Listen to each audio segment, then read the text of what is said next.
What is going on, guys? Welcome to Greg's TV Daily Rewind. This is where we go back and we can give you the last 7 days of tech news videos in this. So what we have today is Galaxy Z Fold 4. A lot of information came out about this device. Z Flip 4 as well, so you definitely want to watch that if you're interested in those devices. But even if you're not, we have tons of information about the new Pixel devices coming out, from tablets to new phones, watches, everything, all about those devices, and so much more. And we even have a little bonus episode. We have 8 episodes in one, actually, because we did 8 episodes of the Daily Tech News Show. And then I also, right after this, I'm going to let you vote on the best beat, and you'll know what I mean after this. So put your number in the comment down below, which one you think sounds the best. Drop that boom. Drop that boom. Drop that boom. Drop that boom. Drop that boom. Drop that boom. Drop that boom. Drop that boom. First story of the day, as I said, Galaxy Z Fold 4, and it's the covered in Galaxy Z Fold 4 stench, or whatever you want to call it, syrup. So here, let's talk about it first. So this is going to be about the battery size for the Galaxy Z Fold 4 and Flip 4.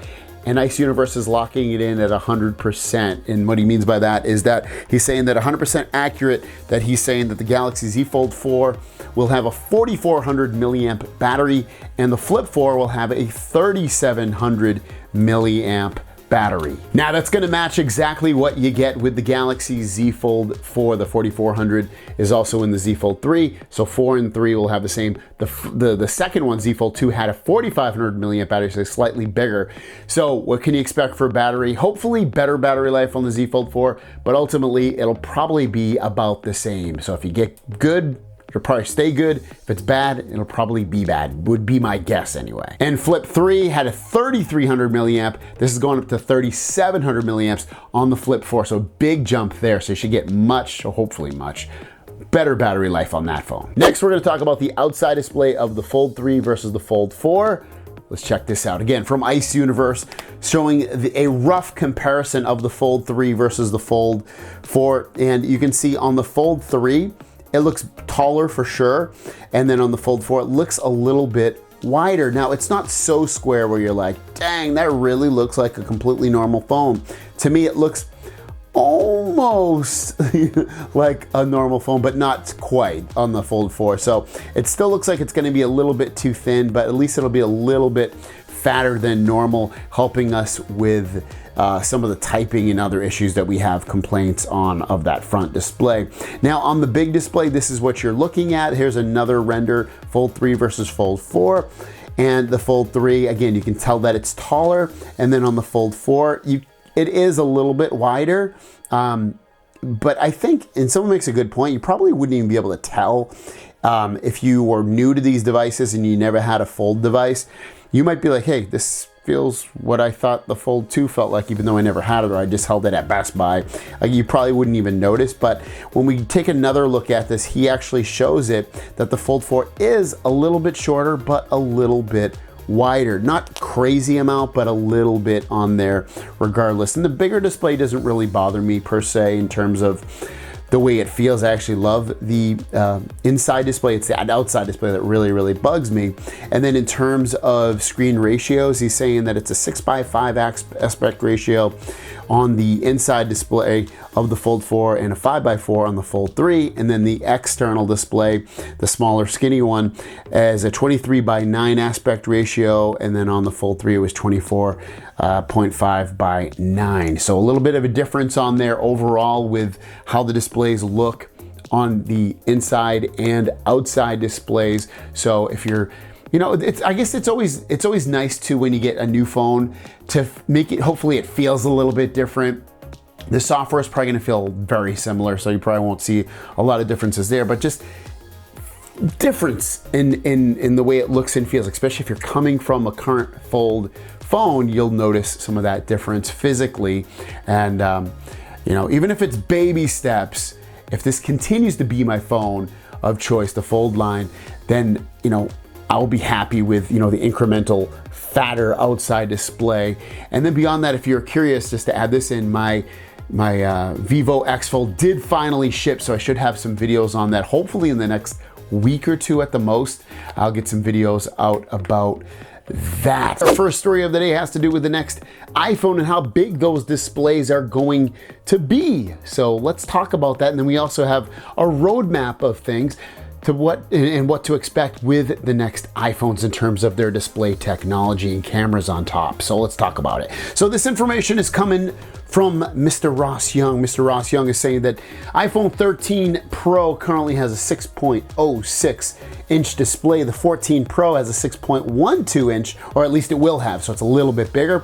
The iPhone 13 Pro Max has a 6.68 inch currently, and then the 14 Pro Max will have a 6.69 inch. And he says the difference is due to the pill and hole replacing the notch and the narrower bezels. But he also put another text saying he meant to say that you can expect the 15 and 15 Pro Max to have the same sizes as the 14 Pro and Pro Max. So whatever we're going to get on the 14 Pro and Pro Max is, you know, the 6 port is at 6.12 and 6.69. You should also expect those same sizes to come along to the iPhone 15 Pro and Pro Max. And then to go along with this, he also put out a roadmap of what he expects to see from Apple iPhone. So check this out. So he put a little tweet again saying that based on the technical challenges remaining for under panel cameras to meet discerning brands' quality requirements as well as panel manufacturers' cost requirements, I still believe this roadmap makes sense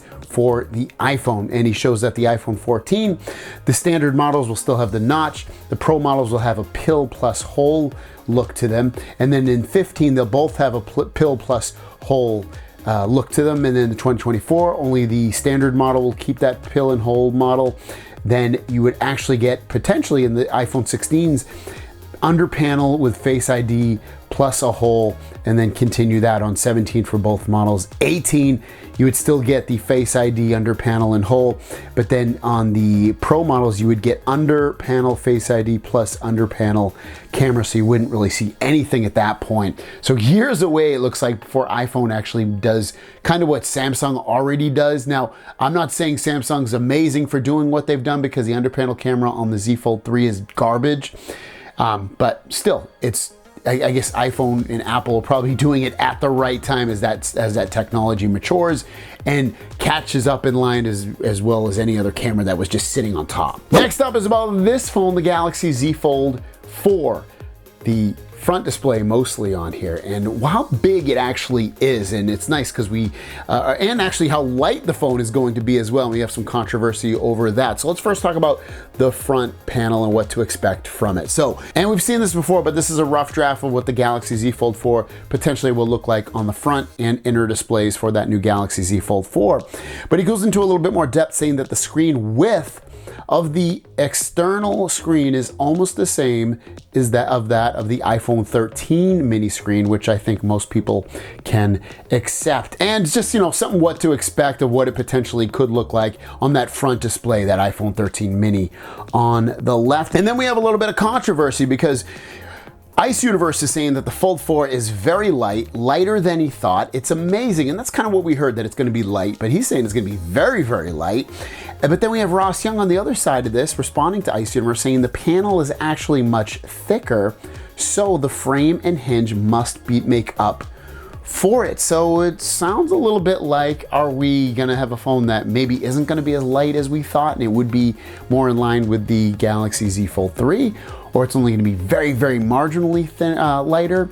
Or what is it going to be? So that's where the controversy is coming. For me, this doesn't feel overwhelmingly heavy to me.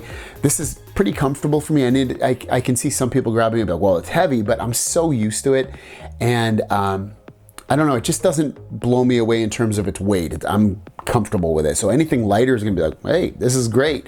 Even if it's marginally lighter, or even the same weight as this, I don't think it's going to bother me personally. Press play.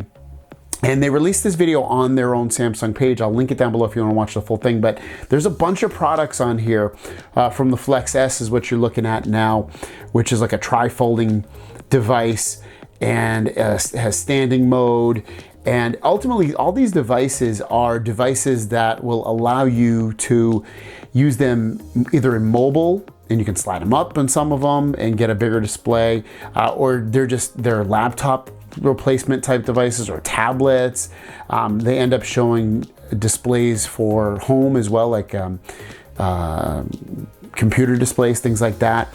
And there's just so many cool things in this, and we've seen some of this technology before in screenshots and stuff, but to see it like, obviously these products aren't ready to go. They're years away, probably a couple, 2 to 3 years away is my guess. Some of them or most of them, but the technology that they're showing off it blows me away, and it gets me really excited for the future of foldable devices and sliding and rollable devices and just bigger displays overall, and devices that are gonna be great.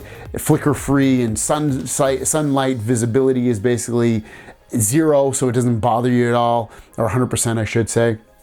And there's flex gaming, so you can flex out the display, and displays that are better for your eyes. So there's like a ton of stuff going on here. It's just so interesting. And I love when companies, though, even though the product might not be ready, to get your like imagination going and the fever pitch to be boiling is amazing. I love seeing this kind of stuff. You know, it's more, I always say it too, it's like it's more exciting sometimes to wait for the actual product than to actually get it in your hands. That's the way it is almost all the time with rumors. Like I love talking about rumors and leaks because these devices aren't out yet, and the anticipation of getting it is just so cool. So first story of the day is about the Galaxy Z Flip 4, a phone that is Samsung's best selling foldable device, and it's the best foldable selling device period so far, the Flips. And the Flip 4 is, I don't know, there's basically one thing to be excited about, and then the rest of it's kind of like, you know what, whatever. Because design-wise, it looks eerily similar to all the other Flip phones. So here, check this out. So all this stuff is coming out from OnLeaks. He was cool enough to put out some really cool renders of what this phone is going to look like, and he really did a great job with these renders. And the biggest takeaway from these renders is that the outside display is slightly larger. Now we also know it's going to have faster charging at 25 watts, which will match its brethren on the Z Fold side, as well as some of the older Galaxy phones as well. So 25 watt fast charging, slightly bigger outside display, maybe a little bit flatter display as well, like the main display. That might, but other than that, really not much more. Still gonna get the double camera on the back, the camera on top on the display. So again, nothing crazy about that, but I think what you can take away from not only the design of what they're doing with this, but price. We don't fully know the price, but you've got to expect that it's still at least gonna be $999. But you know what?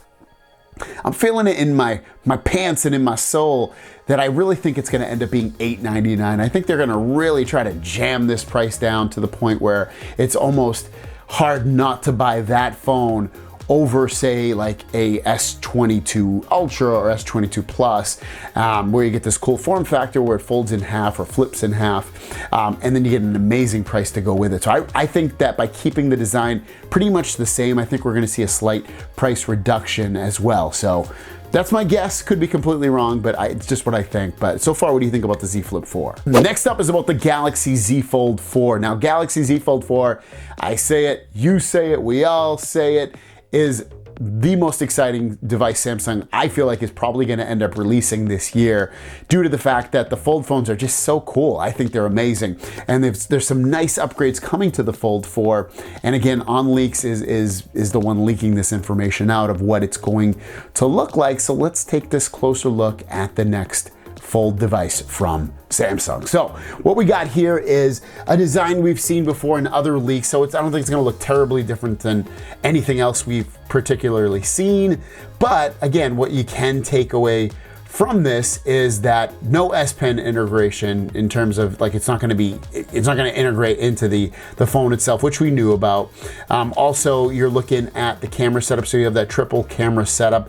It doesn't look like you're gonna get a periscope lens on there. What is that going to affect? Potentially zoom features, where the zoom potentially might not be 100x or might not be as good as some of the other phones like the S22 Ultra has, but the camera setup, like the lenses themselves, would match with the S22 Ultra. What I'm guessing, and I could be completely wrong, is that we'll probably get S22 like camera features and quality, albeit probably not 100x zoom. That could be wrong, but I think we'll still get a pretty good zoom. I just don't think we're going to end up getting 100x on there.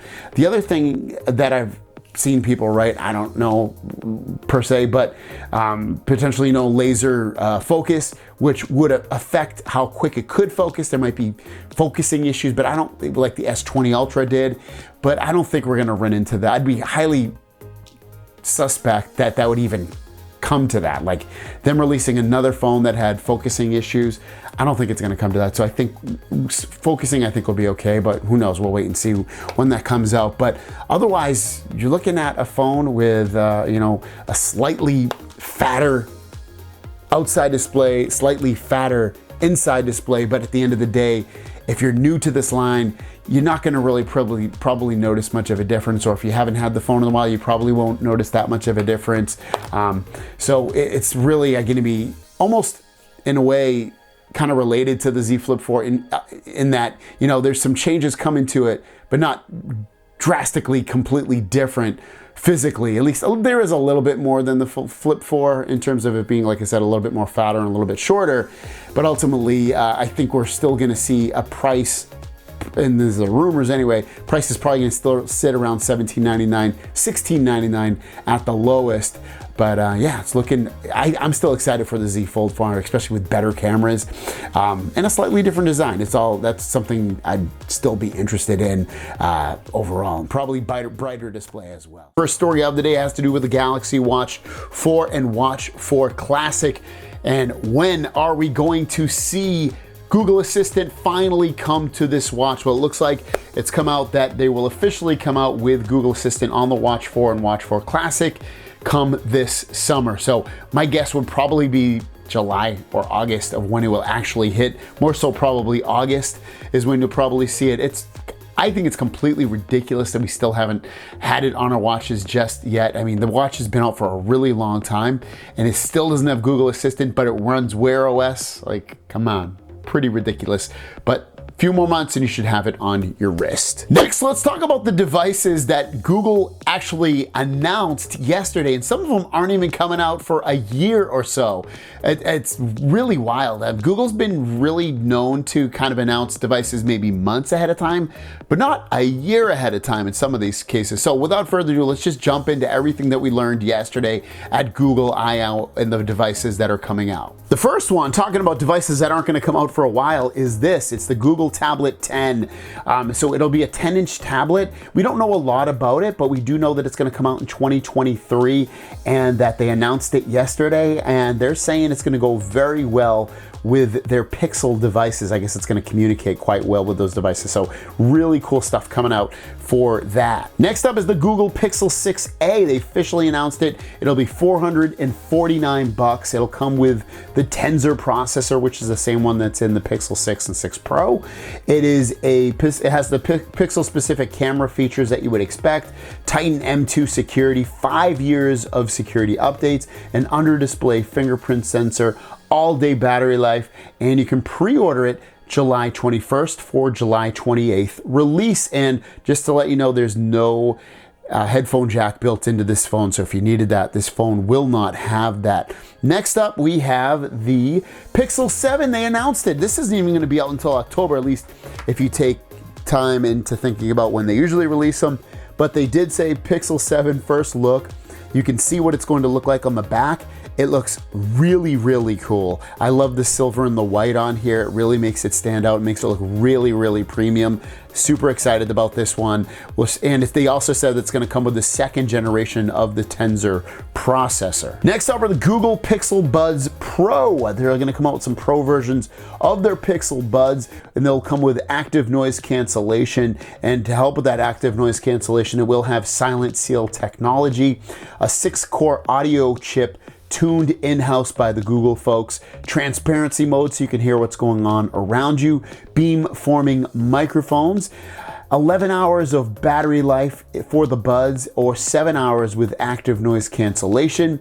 Hands-free experience with Google. Multi-point, so you can connect them to other devices very easily and use them. Spatial audio, which will be coming via a software update later on in the year, and you'll be able to pre-order these July 21st, and again, delivery will be on July 28th. Lastly, the Google Pixel Watch. They announced this as well, said they're going to launch it with the Pixel 7, so that'll be in the fall of 2022. Directions will show up on the watch even when no phone is connected to it. Google Wallet will also work again with no phone connected to it. Google Home app will come built in, so you can connect and control all your Google Home devices. It'll also have Fitbit integration for tracking not only your sleep but also your workouts and things like that. So exciting, cool stuff coming from Google. They didn't announce their Pixel Fold, which gets me a little bit worried in a way. You would think that if they announced all these devices, that having the Pixel Fold or Pixel Fold Notepad, whatever they end up calling it, would have been one of the things they would have leaked out as well. Or maybe they didn't want to announce it because they didn't want to take anything away from these devices. So but still, I'm interested in for sure, basically everything they're talking about there. I'll probably end up getting my hands on all of it, hopefully. So it's very, very interesting stuff. And we're only a couple months away from some of them, and then about 3 or 4 months away from everything else. So cool stuff coming out from Google. One story today, and it is about a product that will be coming out in the future from Samsung. But when? Is it going to come out soon? Later? And what is the product? So here it is. This is the tweet from Ice Universe saying Samsung Flex Note looks great. I hope it will be released soon. And ultimately it is basically, if you think about it, it's kind of like a Galaxy Z Fold in a way, but like laptop. So you could use it with a display on top and then a virtual keyboard on the bottom, or maybe you just want it to be one giant big display, but it folds in half ultimately. So the Flex Note, and obviously you'll be able to write on it with an S Pen of some sort. But when is this going to come out? This is an interesting product, you know. Theoretically, you could imagine it coming out this year or very, very soon. It looks like Ross Young replied to him saying, you will have to wait a while. He doesn't go too much into specifics, but what he does say is, another person, Manuel, asked him a question saying, Ross, is there any new device planned for a commercial release in a phone or tablet in 2022 equipped with a panel, slide, rollable, multi-fold, shown at SID 2022 from Samsung, and he said 2023. So ultimately it doesn't mean that specific product is going to come out in 2023, but that kind of makes a little bit more sense, like a rollable, slidable type device coming out 2023. And then that device, again, I can imagine it now, but I don't know, I can kind of also imagine it coming out maybe in the future too, just because of like, what is that going to do so much better that a regular laptop doesn't already do? I mean, it looks cooler, but is it going to fix a problem? That's what it really comes down to. So we'll keep our eyes on that. And it looks like not 2022 probably, but maybe 2023 or 2024, or maybe even beyond that. Our first story of the day is about the Pixel Watch. Pixel Watch was officially announced last week by Google, and Google came out and said that the Pixel Watch would be out very, very soon. But it's looking like it's using a processor from literally 4 years ago, and a processor that was in the original Galaxy Watch. This is pretty crazy. This story is coming out of 9to5 Google, who is saying that the Pixel Watch runs on the same chip as the 2018 Galaxy Watch, and that processor is the Exynos 9110. Now, why is this kind of crappy? Well, it doesn't mean the watch is going to be absolute crap. It doesn't mean that the watch is going to be slow or really, really bad. And, you know, wait till we see it. What it does, though, mean is that the performance, just horsepower performance, is like 10 times slower than what they currently have in their Galaxy Watch 4. And then also the efficiency of the watch probably won't be as good as the Galaxy Watch 4 either. Price-wise, we don't fully know. I don't think it'll personally be as expensive as the regular Galaxy Watch. I think it'll be cheaper. Galaxy Watch 4, I should say. So, I mean, kind of disappointing in a way, but I guess we'll wait until it comes out and see what happens. But so far, that's the current rumor. Speaking of watches, let's talk about the Galaxy Watch 5 Pro, which should be out in August of this year, and their first kind of Pro watch, or at least the moniker of a Pro, which would replace the classic name. And we're knowing a little bit more information because Ice Universe has just tweeted out some information saying the Galaxy Watch 5 Pro will have sapphire glass, and it'll also be made of titanium, which is a great light, strong material. And then he also went on to say that about the design, the Galaxy Watch 5 Pro does not have narrow bezels, even a bit wide. So if you love a watch that has very narrow bezels, he's saying the Galaxy Watch 5 Pro probably won't be the watch that you want to use, but you know, you're still gonna get, most likely, peak performance. You're gonna get really cool features. It's going to be probably big and bulky, the way a lot of people like to watch, especially guys. A big screen, so it's got a lot of things you're going to like about it. But having narrow bezels probably won't be one of them. Now, before we jump into the next story, I did want to tell you that I did put out a video, if you haven't seen it yet, about this phone, which is the Vivo X Fold, the folding phone, and I kind of compare it to the Galaxy Z Fold 3 a little bit, like some of the things that really surprised me going from the Z Fold 3 over to this phone. So watch that video, it will be linked down below. But our next stories, oh, I dropped it, I pushed it off to the side. We do this real time, why not? Is all about Galaxy Z Fold 4.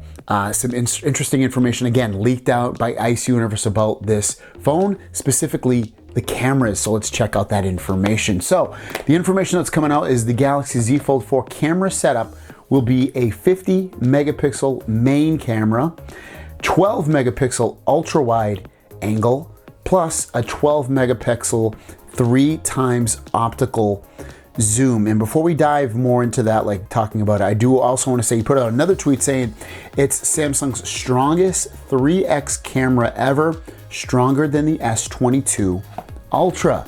So what do we take from this? Well, you take from it that it basically has, at least in megapixels, if I'm not mistaken, the same megapixels as the Galaxy S22 and S22 Plus. So it having the similar to same setup as the Galaxy S22 Ultra, which I can't find, man. I just had it here the other day. Where'd I put it? Wherever you are. I know you're somewhere safe. Galaxy S22 Ultra. So you're not getting the 108 megapixel camera. That's not really a big deal to me. I never go in there like, I need 108 megapixels. I don't even do that. The other thing is the 3x zoom. I'm assuming there's probably also going to be a 50x zoom. Maybe I'm wrong about that. Just like the S22 and S22 Ultra. But it's not obviously written in stone yet, but I would guess there would be the 3x zoom is, I would assume just when, you know, just in the settings without zooming into the camera. So interesting stuff about the cameras. It's going to come from Ice Universe. It's about the Galaxy Z Fold 4 and basically everybody wanting everything to be in the phone but not being able to get it because of this. Well, here it is. The tweet says, you want everything.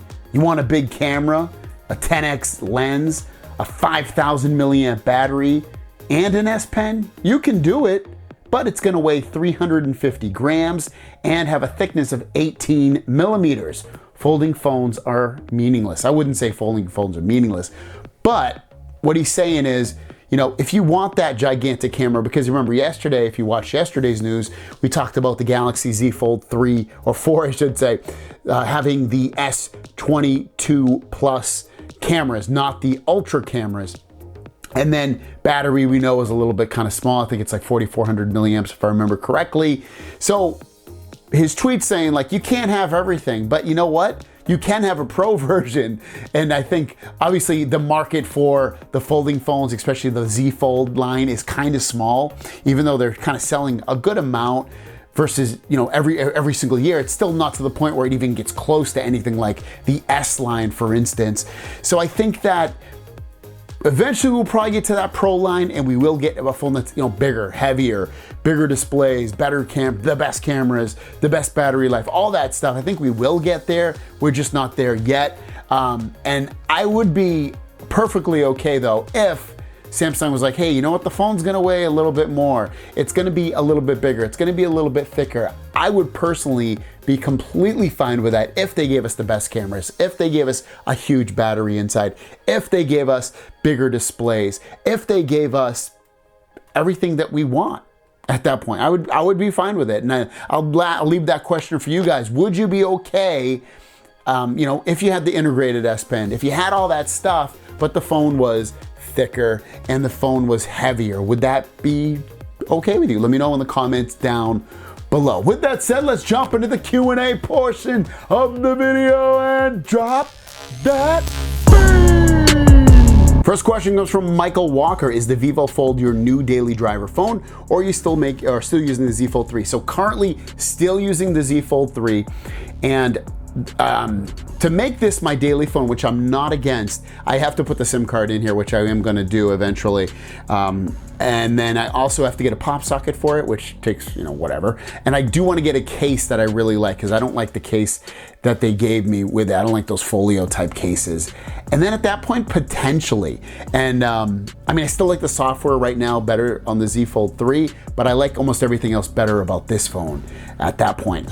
So we'll see. Right now, no though. Massimo Carelli saying, hello mate, I have never backed up my phone to Samsung when getting the new. I used to copy one-to-one with Smart Switch. How does it work with no original phone? When I send it to Samsung, does Google have a full backup, or I back up locally with Smart Switch on the PC? I mean, use Samsung Cloud. It can back up your photos. I don't like backing up my photos. I like backing them up to Google Photos instead. So it'll show you what syncs up. If you search for cloud in settings and then you go into Wi-Fi sync or whatever it's called, from there, and then you hit the three dots on the top right and you see what's there. But basically it syncs your Samsung calendar, your Samsung contacts, your Bluetooth, your reminders, your Samsung internet, your Samsung notes, Samsung Pass. Wi-Fi is also saved. It looks like it doesn't save your home screens per se. The app is sync turned on settings. So I don't think it's gonna save that, unfortunately. Yeah, that's the only sucky part. But if you use like a third-party launcher, a lot of the times you can back those third-party launchers, the info, the way you have everything set up to the cloud. So I would use a combination of Samsung Cloud and Google Backup. Google Backup will back up some similar type stuff as well, such as contacts and photos and videos and things like that. Shajil Sazad says, after seeing Vivo and Oppo phones have zero, I think he means basically zero or negligible crease and hard to see, do you want Z Fold 4 to get rid of the crease because it truly ruins the S Pen experience? It does. I don't use the S Pen, and the crease does not. I mean, I feel it, I see it but it doesn't bug me at all. But I will admit that on the Vivo X Fold, I mean, you can see it and stuff, but I don't know, it's a little less there, which is pretty cool, but it doesn't bug me at all. Jonathan Oren says, I have noticed every time a new model of a phone comes out, Samsung, Pixel, Apple, usually it's overhyped. We seem like we're getting disappointed every time a new phone comes out. Why is that? I think it's well, it's one thing. So we've come to maturity of phones, you know, specifically phones that are, this isn't a candy bar phone, but candy bar phones like that. They're boring. I agree. They don't excite me anymore that much. The folding, the flipping, that's what's in the sliding phones. That's what's in rollables. That's what the future of phones are. And then also glasses, you know, smart glasses, that's the future. But, you know, it's like anything in life, you know, you have to buy stuff to keep these companies going, to keep jobs going. It's just the way life is, unfortunately, in a capitalist type environment, or good thing, however you look at it. So, yeah. There you guys go. Original As Plays says Samsung is producing double the quantity for both the Fold 4 and Flip 4. Do you think both of these phones will sell double than the 3s? I think the Flip 4 might sell better if price is reduced. Flip 4, I think they both will sell better. Now, will they sell double? I don't know about double, but they definitely will sell more. These devices are going to continue to get more and more popular, especially as the price comes down. And our last question again from Original As Arizona Plays. Do you edit your videos yourself, or do you have an editor? I do everything myself. I don't have anybody helping me with any part of the video making process at all. So I handle the recording, the editing, the talent, if you want to call it that, the scripting. I don't really script, but sometimes I'll write notes down and stuff of what to talk about. But I do all that part myself, and then occasionally I hire people for like graphics things and sometimes to help out with social media type things, but generally I do everything myself. So there you guys go. Have a great day. If you have a question, leave it in the comments down below with the word question as the first word, and we'll see you down the road. Peace.